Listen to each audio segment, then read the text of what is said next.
깊이 있게 뉴스 속으로 시사인이 만드는 정치 라이브 김은지의 뉴스인 2월 26일 방송 시작합니다. 안녕하세요. 저는 시사인 김은지 기자고요.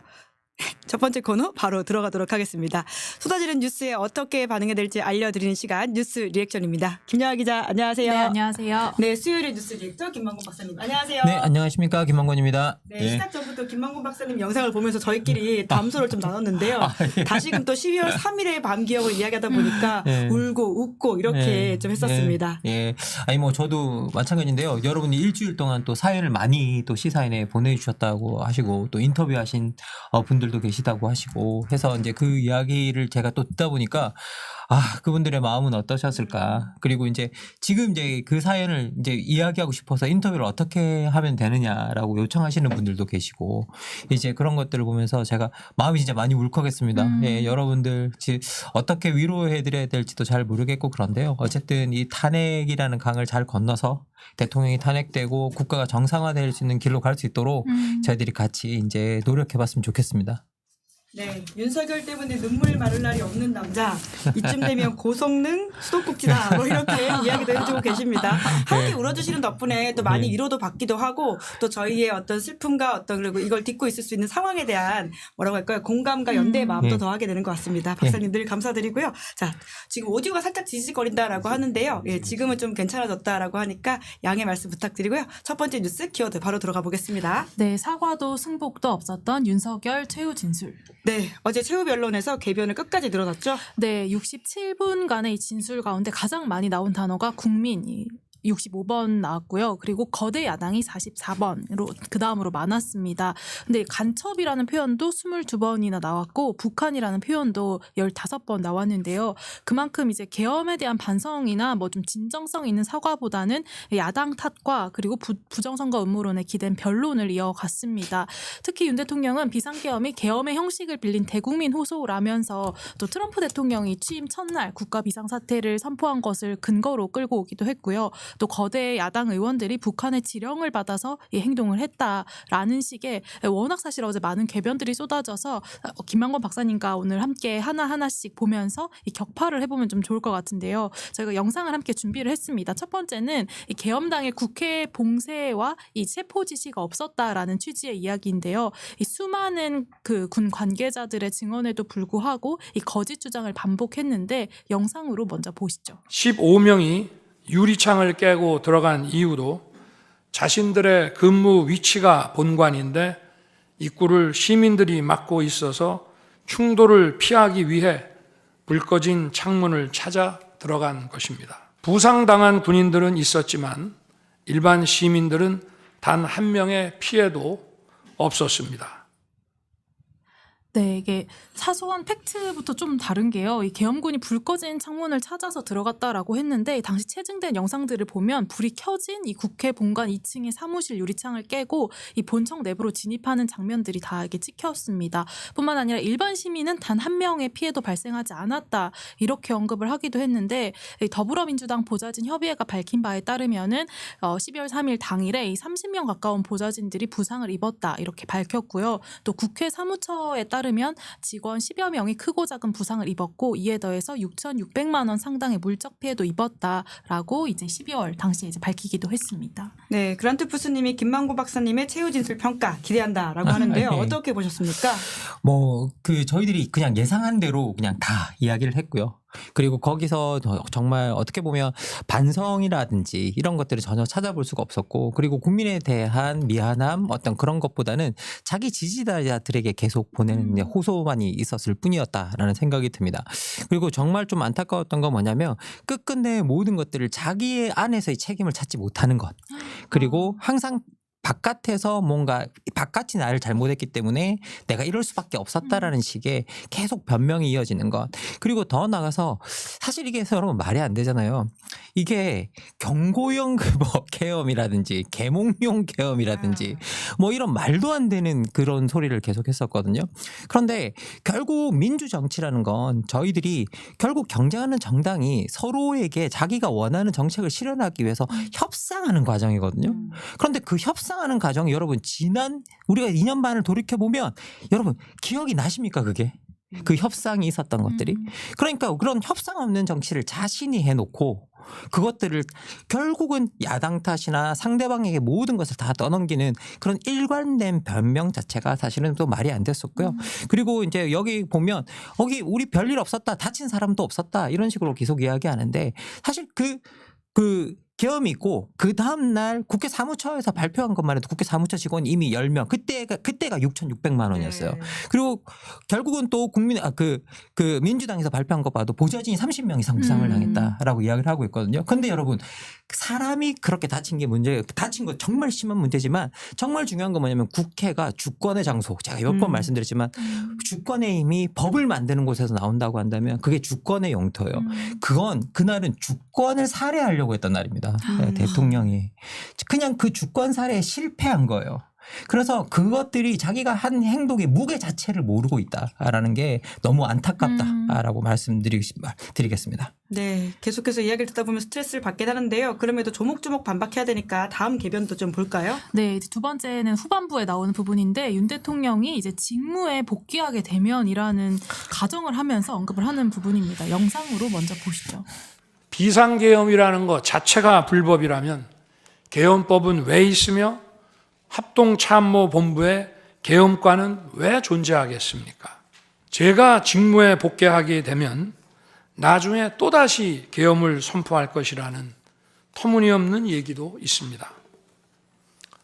계엄의 형식을 빌린 대국민 호소로 이미 많은 국민과 청년들께서 나라의 상황을 직시하고 나라 지키기에 나서고 계신데 그런 일을 또 할 이유가 있겠습니까? 결코 그런 일은 없을 것입니다. 네, 이제 윤 대통령이 청년에 대한 언급을 여러 번 하는데요. 이 맥락상 자신의 지지자를 호명한 것으로 읽힙니다. 근데 윤 대통령은 혼란을 끼쳐서 국민들께 죄송스럽게 생각을 한다라고 밝히면서도 이 저의 구속 과정에서 벌어진 일들로 어려운 상황에 처한 청년들도 있다. 이 옳고 그름에 앞서서 너무 마음이 아프고 미안합니다. 이렇게 언급을 하기도 했습니다. 이 사실상 서부지법 폭동에 가담했던 이 지지자들을 감싸는 것 아니냐 하는 비판이 나왔습니다. 네, 김영건 박사님 어떻게 보십니까? 첫 번째는 이제 우리가 또 계엄법이 도대체 왜 있냐, 내가 그거 하라고 있는 거다라고 말을 하는데요. 그 권력이 자의적으로 판단할 수 없도록 제한하는 일을 우리가 뭐라고 불렀냐면요, 리버티, 자유라고 불렀습니다. 예. 그게 자유의 의미입니다. 권력이 자의적으로 판단할 수 없도록 제한하는 일. 그래서 우리 헌법이 그렇게 자의적으로 판단하지 말라고 계엄을 할 수 있는 요건을 정해놨습니다. 예, 전시 사병 그에 준하는 상황.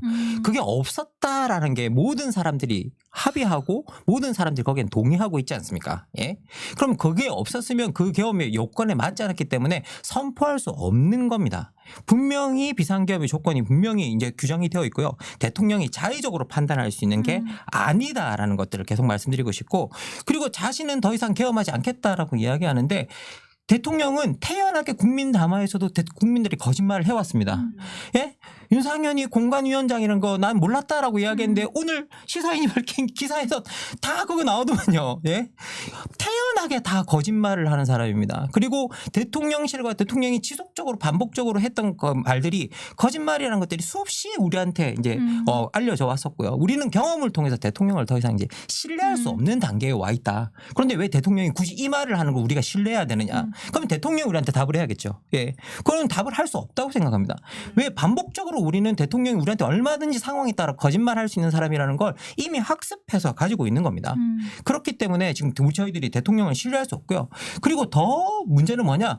만약에 헌재가 이번에 이걸 인용하지 않고 기각을 시키면 대통령한테 생각해 보십시오. 너 이거 해도 괜찮아라고 정당한 명분을 주는 거지 않습니까? 그러면 왜 다음번에 돌아서 왜 안 해요? 그거 하겠죠. 2차 계엄, 예, 2차 계엄을 3차 하겠죠. 예, 네. 당연히. 그러면 우리는 2차 계엄을 생각할 수밖에 없는 상황이 되는 거죠. 그래서 결코 어떠한 말도 지금은 신뢰할 수 없는 상황이다. 그리고 더 나가서 그래서 이런 명분을 1말이라도 헌재가 주면 안 된다라는 것. 그래서 결국은 헌재가 탄핵을 반드시 인용해야만 한다라고 이제 이야기를 하는 겁니다. 네, 빠른 파면과 8대 0을 기원하면서 다음 개변도 체크해 보죠. 네, 그러면서 또 윤 대통령이 또 직무에 복귀하게 되면이라는 언급을 다시금 합니다. 그러면서 계엄을 언급하는 대목이 나오는데 영상으로 보시죠. 제가 직무에 복귀하게 된다면 먼저 87 체제를 우리 몸에 맞추고 미래 세대에게 제대로 된 나라를 물려주기 위한 개헌과 정치개혁의 추진에 후반부를 집중하려고 합니다.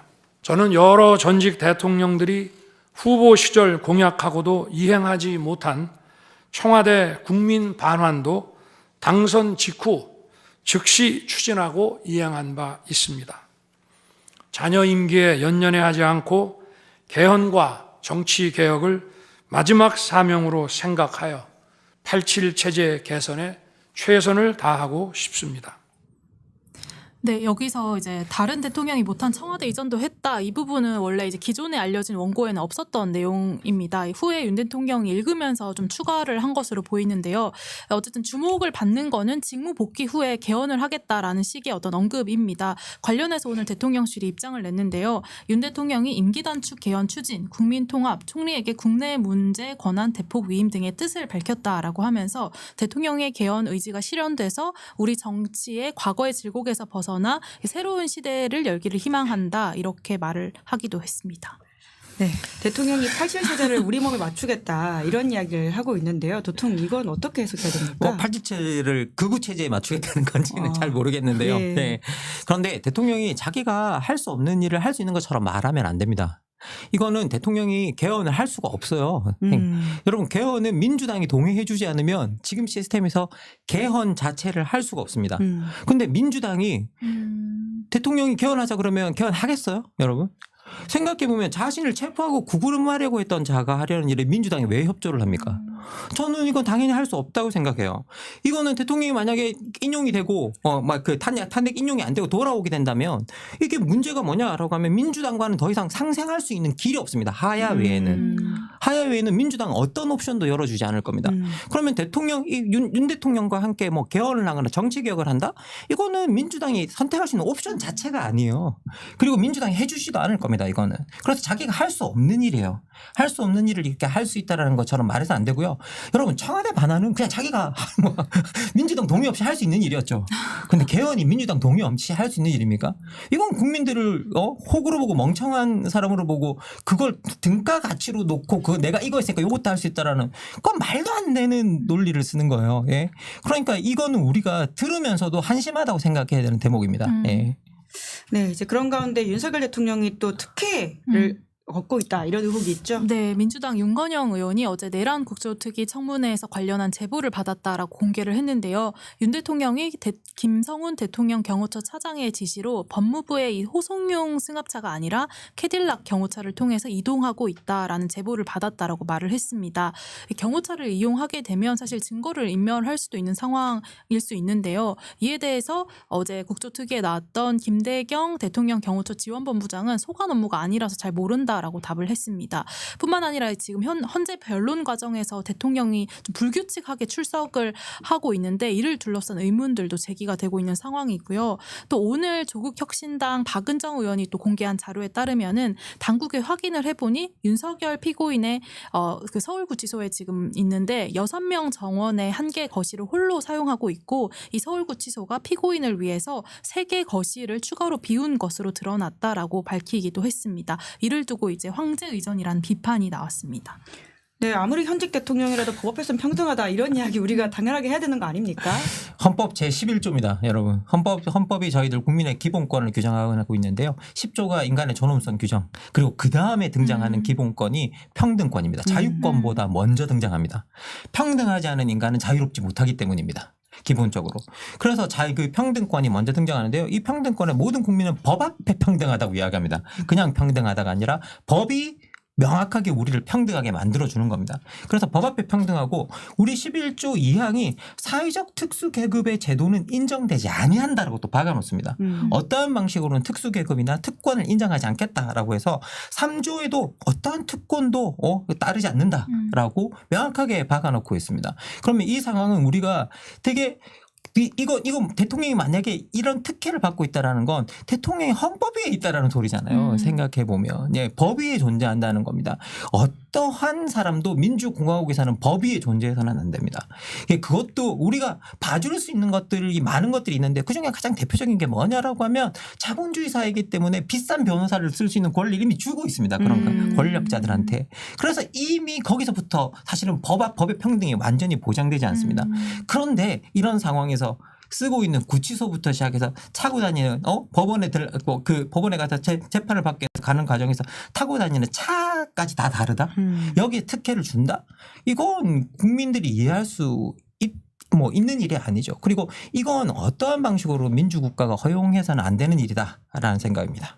네, 두 번째 뉴스 키워드 넘어가 볼까요? 네, 한동훈 체포되면 죽는다고 했다. 네, 한동훈 전 대표의 책이 공개됐죠. 네, 국민이 먼저입니다. 이 책이 오늘 발간이 됐습니다. 윤 대통령과 관련한 여러 비화들이 공개가 됐는데요. 한 전 대표는 계엄 당일에 한 여권 인사로부터 전화를 받았다고 합니다. 그러면서 다른 사람은 몰라도 한 대표는 절대 체포되면 안 된다. 체포되면 정말 죽을 수 있다. 즉시 은신처를 정해서 숨어라. 이런 얘기를 들었다라고 하면서 그럼에도 결국 본인이 이제 계엄 해제를 하기 위해 국회로 향했다. 이런 취지로 이 책에 담겨져 있습니다. 뿐만 아니라 윤 대통령 부부와 관련한 이런 일화도 나오는데요. 2023년 12월 말에 자신이 이제 국민의힘 비대위원장으로 이제 내정이 됐을 때 법무부 장관직을 포함한 모든 직의 사퇴 요구를 받았다라는 겁니다. 윤 대통령의 요구를 전달한 비서관이 이유는 본인이 더 잘할 거다라는 취지로 얘기를 했다라고 하는데 알고 보니 그날 이제 조선일보 보도가 원인이 되었는데 거기에 여당 관계자 멘트로 김건희 여사 특검을 이 총선 이후에 수용할 가능성이 나왔다. 이런 발언이 나왔고 대통령이 그 멘트를 이제 한동훈 당시 장관이 한 것으로 잘못 알았다라는 것이었습니다. 그러니까 김건희 특검법에 찬성하는 인사를 배제하려 한 그런 정황으로 보이는데요. 한 전 대표가 이제 사표를 내겠다라고 말을 하자 몇 시간 뒤 김건희 여사로부터 잘못 알았다, 미안하다라는 문자를 받았다고 밝힙니다. 뿐만 아니라 한 전 대표는 지난해 12월 10일 대통령실 관계자로부터 이 대통령이 자진 사퇴할 의사가 없어 보인다라는 말을 들었다라고 하면서 이 당이 도저히 막을 수 없을 때까지 몇 번이고 탄핵을 계속 부결시켜 달라는 윤 대통령의 뜻을 전달받았다. 이렇게 말을 하기도 하고요. 또 윤 대통령과 오랜 인연을 생각하면은 이 탄핵 찬성을 한 게 더욱더 고통스러운 결정이었다면서 자신을 향한 비판은 감당하겠다 이렇게 밝히기도 합니다. 네, 김만권 박사님 외로움의 습격이라고 하는 베스트셀러 원조 저자이지 않습니까? 한동훈 네. 대표의 책 지금 나오기 시작했는데요. 네. 어떻게 평가하십니까? 제가 직접 읽어보고 좀 평가를 해야 되는데 결국은 이제 여당 내에서 고독한 전사였다. 나는 외로운 전사였다라는 이미지를 부각시키면서 나만이 여기서 되게 정의로웠다라는 이제 이야기를 하고 있는 거죠. 이제 결국은 이제 윤 대통령과의 자신의 차별화를 시작한 거고요. 결국은 나는 애초부터 그들과 하나로 엮일 수가 없는 사람이었고 그들에게 되게 불편한 존재였다. 그래서 그들이 늘 나를 쫓아내고 싶어 했다. 그래서 이제 오늘날에 이제 이런 상황이 만들어졌다라고 이제 한동훈 대표가 이제 한동훈 전 대표가 이제 이야기를 하고 있는 건데요. 결국은 우리가 이 책을 내고 이렇게 모든 이야기를 하는 거는 결국은 대선 후보로 출마하기 위한 이제 전초전이라는 거 우리가 다 알고 있다라는 생각입니다. 이제 그런데 이게 얼마나 먹혀 들어갈지에 대해서는 지금 상황의 정치 상황을 들여다보면 저는 잘 모르겠습니다. 예. 네. 쉽지는 않을 것이다 이런 네. 이야기를 하고 계신데요. 또 와중에 이재명 대표의 오늘 공직선거법 항소심 재판이 열리고 있거든요. 네, 오늘 이제 2심에 대한 결심 공판이 진행되고 있는데요. 약 한 달 안에 항소심 선고가 내려질 전망이 나오는데 어쨌든 1심에서 의원직 상실형을 선고받은 만큼 조기 대선 전국이 가시화되면은 이 대표의 재판 결과와 또 이 선고 시점 언제냐를 두고도 이 쟁점이 될 것으로 보입니다. 그런 가운데 이제 오늘 좀 설전이 있었는데 한동훈 전 대표가 책에 이런 내용을 담았어요. 한국에서 가장 위험한 인물이 이재명 대표다라고 하자 이제 이재명 대표가 여기에 대해서 반박을 하는 취지로 얘기를 했는데요. 부처 눈에는 부처가 보이는 것이고 개의 눈에는 뭐만 보인다 이렇게 비판을 하자 한동훈 대표가 다시 자신의 페이스북에 저는 기꺼이 국민을 지키는 개가 되겠다. 재판이나 잘 받으십시오라고 직격을 했습니다. 네, 어떻게 평가하십니까? 이제 결국은 저희들이 이렇게 이건 정말 평가할 만한 가치가 있는 그저 웃는다라는 걸로 이미 충분히 평가하신 것 같습니다. 어처구니 없는 일이고요. 예.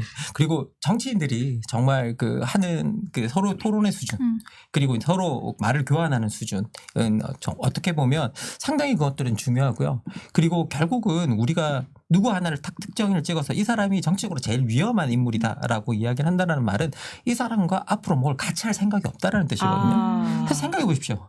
그러면 같이 무언가를 협력할 계속 우리가 지금까지 정치의 문제가 뭐였습니까? 누군가를 완벽한 적으로 찍어놓고 그들과 협력하거나 그들과 협상하지 않겠다라는 것 때문에 정치가 망해온 거거든요. 정치는 기본적으로 협상하는 겁니다. 정치는 기본적으로 내가 싫어도 마주 앉아서 이야기하는 자리이고 무언가 내가 얻기 위해서 내 걸 내주는 어떤 활동입니다. 그런데 이걸 안 하겠다라고 이야기하는 거예요. 근데 안 하겠다라는 사람이 우리나라 제일 큰 정당이 제일 의석수가 많은 정당의 대표예요. 그러면 뭘 할 수 있는 거예요? 앞으로 정치는 안 바뀔 거예요. 그러면 또. 예. 그렇기 때문에 이런 식의 수사, 정치적 수사는 우리 정치에 정말 도움이 되는 수사인가? 그리고 이게 정치인의 수사인가? 아니면 여전히 검사의 수사인가? 예, 이걸 자기 스스로 한번 돌아봤으면 좋겠습니다. 한동훈 전 대표는 여전히 정치인이 아니다. 예, 검사 그렇게, 같다. 예, 이 검사 말씀이신가요? 같다. 예. 네, 알겠습니다. 오늘 두 분 말씀 여기까지 듣겠습니다. 수고 많으셨습니다. 고맙습니다. 감사합니다. 감사합니다. 예, 저는 광고하겠습니다. 무조건 써야 하는 인터넷 휴대폰 정수기 렌탈. 의외로 매월 나가는 요금 부담스러우시죠? 여러분의 부담을 줄이기 위해서 인터넷 비교원에서 준비했습니다. 인터넷 신규 가입 시에 최대 48만 원, 인터넷 가입 동시에 현재 쓰고 계신 휴대폰에 통신사만 변경해도 추가 최대 30만 원, 정수기 렌탈 시 최대 30만 원, 무려 총 108만 원의 혜택을 3년마다 받으실 수가 있습니다. 현금 사은품 혜택 원하지 않는 분들에게는요. 무려 55인치 삼성 TV도 준비되어 있다라고 하니까요. 1670-2571로 상담 받으시거나 인터넷 비교원을 네이버에서 검색해 보십시오. 시사인 유튜브 채널 시청 중이다 이렇게 말씀하고 가입하시면요. 현금 비밀 혜택도 있습니다. 지인 추천 시에 추천할 때마다 최대 4만 원 모바일 상품권 드리는 새해 이벤트 준비되어 있으니까 놓치지 마십시오. 자, 2월 26일 뉴스 리액션 여기까지 하고요. 저는 잠시 후에 김종대의 정치 풀 악셀로 찾아뵙겠습니다. 오늘 동반석에는 김규현 변호사가 앉을 예정입니다. 기다리시는 동안 구독, 좋아요, 알림 설정 부탁드리겠습니다. 고맙습니다. 당연하죠. 비교와